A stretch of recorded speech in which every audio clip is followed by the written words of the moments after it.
आज की वीडियो होने वाली है बहुत ही ख़ास, क्योंकि आज हम देखेंगे लाइव एग्जांपल कि एक अच्छी मिट्टी का क्या रिज़ल्ट होता है और वहीं दूसरी मिट्टी का क्या रिज़ल्ट होता है। आज मैं 3 तरीके की मिट्टी के रिज़ल्ट्स आपके सामने शेयर करूंगी और लाइव आपको बताऊंगी कि किस मिट्टी से कितना इम्पैक्ट पड़ा है। Hello and welcome all to my channel soil seed and gardening.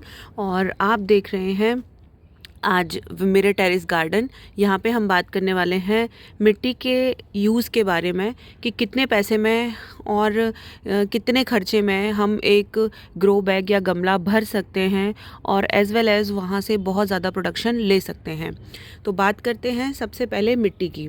जैसा कि हम जानते हैं, जब कि हम कंटेनर गार्डनिंग कर रहे होते हैं तो सबसे मुश्किल चीज़ होती है मिट्टी को इकट्ठा करना, उसको भरना और उसमें सही न्यूट्रिशन देना। अगर हम ऑर्गेनिक चीज़ें कर रहे हैं तो लोगों की प्रॉब्लम होती है कि उनके पास स्पेस भी है, वो अच्छे से मिट्टी भी बना के डाल रहे हैं, फिर भी उनका प्रोडक्शन उतना अच्छा नहीं होता।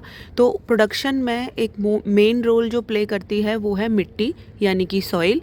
वो किस तरीके से आपने बनानी है। देखिए सामने ये दिख रहा है आपको, ये है मेरे टमाटर के प्लांट। और इन सब में सबसे पहले आप फ्रूटिंग देखिए। बहुत सारे टमाटर मैं यहाँ से ले चुकी हूँ और भर भर के जो है इसमें फल लगे हुए हैं। ठीक है, वहीं मैं आपको दिखाती हूँ मेरा दूसरा प्लांट जिसमें अभी टमाटर नहीं लगे हैं लेकिन फूल अब स्टार्ट हुए हैं। देखिए फूल बनने लगे हैं और सिर्फ यहाँ पे जो प्रोडक्शन है वो सिर्फ 2 पौधों में दो टमाटर अभी बनने लगे हैं, तीसरा भी छोटा सा है, बाकी फूल अब इसमें आ गए हैं। तीसरा ये देखिए, ये है मेरी नापा कैबेज जो कि बहुत ही हेल्दी ग्रो कर रही हैं। इनको हम चाइनीज़ कैबेज भी बोल देते हैं और ये ऑलमोस्ट अब रेडी हो जाएंगी कुछ ही दिनों के अंदर तोड़ने के लिए। आप देखिए कितना हेल्दी प्लांट है। यहीं मैं आपको अपने नापा कैबेज का दूसरा भी प्लांट दिखा देती हूँ, दूसरे भी, और इनमें अभी टाइम है, ये अभी बनेंगे। सबसे पहली चीज़ ये है कि अगर हम टमाटर की बात कर रहे हैं तो टमाटर जो आपने अभी देखे मेरे ग्रो बैग्स में, ये सारे ग्रो बैग्स मैंने एक तरीके के सॉइल मिक्स से भरे हैं। और वहाँ पे जो हम दूसरे सॉइल मिक्स की बात कर रहे थे उसमें जो दूसरा टमाटर का है वो भी सेम टाइम में लगाए गए हैं। उनके लगाने में और इनके लगाने में बहुत ज़्यादा डिफरेंस नहीं है, फिर भी फल फ्रूटिंग उसके मामले में इनमें डिफरेंस ऐसे क्यों आया वो डिपेंड किया सॉइल मिक्स के बारे में। एक और चीज़ है, एक और तरीके की सॉइल है। ये देखिए, इस सॉइल में पौधों की ग्रोथ ही अच्छी नहीं हुई, पौधों ने ग्रोथ ही नहीं पकड़ी है। बस ये लगभग पिछले 3 महीने से यहीं अटके रह गए हैं। तो इस बार मैंने एक्सपेरिमेंट किया था। अब बात करते हैं कि क्या है वो सॉइल। टमाटर के लिए जब मैं ग्रो बैग्स भर रही थी तो पहले आइडियली जो मैं सॉइल मिक्स बनाती हूँ उस सॉइल मिक्स में, चाहे कोई भी वेजिटेबल हो, मैं मोस्टली एक ही सॉइल मिक्स बनाती थी। तो उस सॉइल मिक्स में जो मैंने इस ग्रो बैग में डाली है जिसमें अब बहुत सारे फूल खिल रहे हैं, उसमें है आपके 30% मिट्टी, 30% मैंने गोबर खाद या फिर आप वर्मी कंपोस्ट भी मिला सकते हैं या फिर आप किचन वेस्ट कंपोस्ट भी मिला सकते हैं, और 30% मैंने यहाँ पे कोकोपीट का यूज़ किया था। बाकी 10% में मैंने नीम खली पाउडर इसमें मिलाया था और थोड़ा सा कैल्शियम पाउडर मिलाया था स्पेशली फॉर टमाटोज़। तो ये सॉइल मिक्स मैं मोस्टली सारी की सारी अपने जितने भी वेजिटेबल पैचेज़ हैं उसमें यूज़ करती हूँ। लेकिन इस बार क्योंकि मैंने एक्सपेरिमेंट किया तो जो दूसरे मेरे टमाटर के प्लांट्स हैं उनमें मैंने सॉइल मिक्स का यूज़ किया, वो था किचन वेस्ट कंपोस्ट।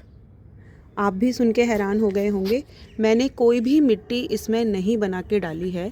ये जितने भी टमाटर के ग्रो बैग्स हैं उन सब में मैंने लेयर बाय लेयर, सबसे पहले नीचे मैंने मिट्टी डाली, उसके बाद मैं एक लेयर मिट्टी डाली, उसके बाद में दूसरी लेयर मैंने अपने किचन से निकला हुआ कचरा जो फलों सब्जियों का निकलता है वो डाला, उसके बाद में फिर थोड़ी सी मिट्टी डाल के, या सूखे पत्ते आप डाल दीजिए, अगर आपके पास कोकोपीट है तो वो थोड़ा सा डाल दीजिए, और इसी तरीके से लेयर लेयर करके मैंने इसको भर दिया था।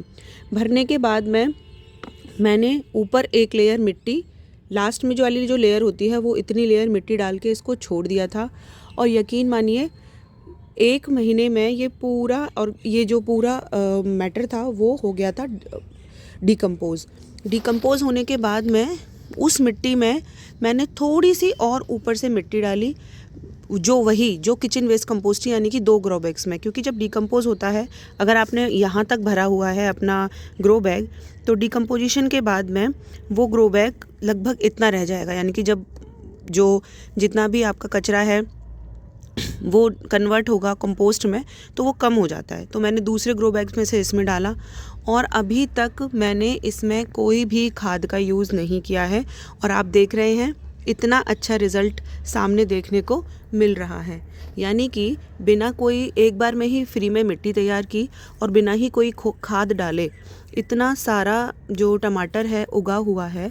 इसका मतलब ये है कि अगर अच्छे से डिकम्पोज़ हो जाता है आपका किचन वेस्ट कंपोस्ट तो उसमें कोई बीमारियां भी नहीं लगती हैं, कोई अभी तक इसमें कोई भी पेस्ट अटैक भी नहीं देखने को मिला है। तो जबकि जो दूसरा ग्रो बैग है जिसमें मैंने अच्छा सॉइल मिक्स बना के डाला था उसमें अब जाके फूल आए हैं। नो डाउट इसमें प्रोडक्शन बहुत अच्छा होने वाला है, लेकिन अब इसमें फूल आए हैं, अब इसमें टमाटर बनेंगे और तब जाके मुझे प्रोडक्शन मिलेगा। तो लगभग 15 से 20 दिनों का जो डिफरेंस है, 20 दिन ही कह लीजिए, वो डिफरेंस इसमें देखने को मिल रहा है। दूसरी चीज़, एक तो 15-20 दिन बाद में मुझे इसमें से फल सब्जी उतारने को मिलेंगे। दूसरा, जो मैंने इसमें मिट्टी बनाई थी उस मिट्टी को बनाने में मैंने काफ़ी सारा इन्वेस्ट किया था, जैसे कंपोस्ट में किया था, कोकोपीट में किया था, नीम खली में किया था। नीम खली तो मैंने उसमें भी डाली थी ताकि कोई भी कीड़ा ना लगे। नीम खली प्रिवेंशन के लिए आपको डालना चाहिए। तो इन सब में इन्वेस्ट करने के बाद में ये मिट्टी तैयार हुई थी और पैसा भी लगा, टाइम भी लगा। और ये ग्रो बैग कंपैरेटिवली भारी हैं और वो ग्रो बैग कंपैरेटिवली बहुत हल्के हैं। तो डिफरेंस आपको समझ में आ रहा होगा। उसी तरीके से जो ये कैबेज है, ये जो कैबेज है इसमें नापा कैबेज जो है, इनकी ग्रोथ देखिए, इनको भी वही सेम ऑर्गेनिक मैटर में मैंने लगाया है। और इसमें तो मैंने ऊपर वाली लेयर मिट्टी भी नहीं डाली थी क्योंकि मेरे पास वो बचा ही नहीं था। तो ये ज़्यादा अच्छे से डिकम्पोज हो गया था, यानी कि 45 टू 50 डेज़ इसको हो गए थे। उसके बाद मैंने सीधे ही इसमें पौधों की सैपलिंग ट्रांसफ़र की थी और डिफरेंस आपके सामने है। ये पौधा और ये सब्जी ऑलमोस्ट रेडी है तोड़ने के लिए। देखिए कितना अच्छा रिज़ल्ट इसमें आ रहा है और क्या बड़ा साइज़ और हेड निकल के आया है। जबकि अगर ग्रो बैग की मैं बात करूं तो ग्रो बैग की ऊंचाई कंपैरिजन में बहुत कम है और वहाँ पे वहीं जो दूसरा ग्रो बैग आपको दिख रहा है उनकी ऊंचाई 12 बाई 12 इंच है, फिर भी उसमें जो हेड है वो इसके कंपैरिजन में छोटा बना हुआ है। तो यही डिफरेंस इस बार मैंने देखा और मुझे बहुत ही अच्छा लगा। क्योंकि लोग क्या करते हैं कि किचन वेस्ट कंपोस्ट, आपने भी पहले देखा होगा कि किचन वेस्ट को डाल के भरा जाता है ग्रो बैग्स को, लेकिन वहाँ पे प्रॉब्लम ये हो जाती है कि गीले ही किचन वेस्ट के ऊपर जब आप मिट्टी डाल के पौधा लगाते हो तो वो कीड़ों को अट्रैक्ट करता है, पहली चीज़। और दूसरी चीज़ कि वो जब डिकम्पोज होता है तब तक उसमें खाद मिलाने की ज़रूरत पड़ जाती है, बिकॉज उसको टाइम लगता है, उनको न्यूट्रिशन उस टाइम पे तो नहीं मिलता है। तो अगर आप टाइम टू टाइम न्यूट्रिशन चाहते हैं तो पहले अपने ग्रो बैग रेडी कर लीजिए, अपने गमले रेडी कर लीजिए। अभी भी टाइम है गर्मियों की गार्डनिंग स्टार्ट करने के लिए, तो सबसे पहले आप ये काम कर सकते हैं। वहीं मैं एक और चीज़ आपको दिखाती हूँ कि डिफरेंस बिटवीन कि एक दूसरा सॉइल जिसमें मैंने क्या डाला था। देखिए यहाँ मेरी पौधों की ग्रोथ बिल्कुल ना के बराबर है, क्योंकि जो इसकी सॉइल है वो थोड़ी सख्त है। मैंने इस सॉइल में कोकोपीट नहीं मिलाया था, सिर्फ गोबर खाद और मिट्टी डाली थी। मेरे यहाँ की मिट्टी थोड़ी सी हार्ड है जिसकी वजह से इन पौधों की जो ग्रोथ है और वो उतनी अच्छी नहीं हुई। तो अगर आप मिट्टी की कंपोजिशन बना रहे हैं स्टार्टिंग में तो उसमें कोकोपीट या फिर रेत ज़रूर मिलाएं ताकि आपकी मिट्टी सॉफ्ट हो सके और उन जड़ों को सांस लेने की जगह मिले और पौधे हेल्दी बन सकें। दूसरी चीज़, अगर आप ये ट्राई करना चाहते हैं जो मैंने इस बार ट्राई किया, जो बहुत ही अच्छा है, मैं तो रिकमेंड करूँगी कि आप ये ज़रूर ही ट्राई करें कि आप किचन वेस्ट कंपोस्ट से ही अपना ग्रो बैग प्रॉपरली या अपना गमला प्रॉपरली भरें और उसके बाद में उसको डिकम्पोज होने दें लगभग 1 महीने तक। फिर उसके बाद में मिट्टी डालकर उसमें पौधा लगा दीजिए तो आपका पौधा बहुत ही हेल्दी होगा, फ्रूट साइज़ बड़े निकलेंगे, जल्दी निकलेंगे। और उसके अलावा उसके अलावा सबसे अच्छी चीज़ ये रहेगी कि आपको कोई भी खाद बार बार देने की ज़रूरत नहीं पड़ेगी। तो ये मैंने ट्राई किया है और बहुत ही मतलब टेस्टेड ये है। मैं यकीन मानिए, मैं ऐसे ही किसी को रिकमेंड ये चीज़ नहीं कर रही हूँ। ये ज़रूर करके देखिएगा और रिज़ल्ट्स मेरे साथ शेयर कीजिएगा। अगर आपको ये वीडियो पसंद आई है तो लाइक, शेयर एंड सब्सक्राइब ज़रूर कीजिए। चैनल को सब्सक्राइब कीजिए और वीडियो को शेयर ज़रूर करिएगा। Thank you so much. Happy gardening. मिलते हैं किसी अगली वीडियो में।